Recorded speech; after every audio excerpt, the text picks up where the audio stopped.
बुधवार 28 फेब्रुवारी. मुखेल बोळ. कोण पयलो जावंक सोदीत तो तुमचो गुलाम जावचो. नियाळाक आदार. पुताचो फुडार बरो जावंक आवय बापूय आपल्या पुताक उचले शिकोप करूंक भायल्या देशांत धाडटात. शिकोप जालें पूण पूत परत येना, थंयच नोकरेक लागता आनी एका गिरेस्त चेडवा लागीं लग्न जाता. त्याच देशाचो नागरीकूय जाता. आवय बापूय आजिलांत रावन देवाक शिणटात आनी आपूण खंय चुकली गाय म्हूण चिंतून रडटात.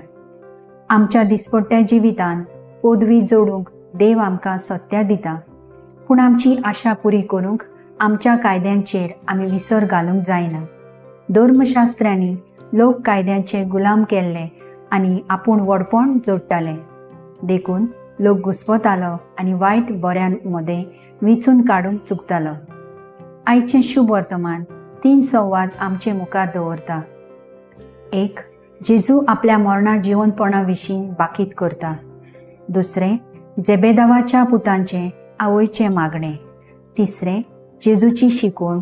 कोण व्हड जावंक सोदता ताणें पयलो सेवक जावचो.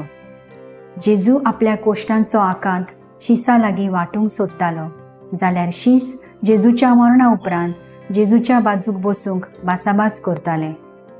जेजू तांची चिंतना पारखिता आनी व्हडपण जोडूंक कितें गरजेचें तें सांगता.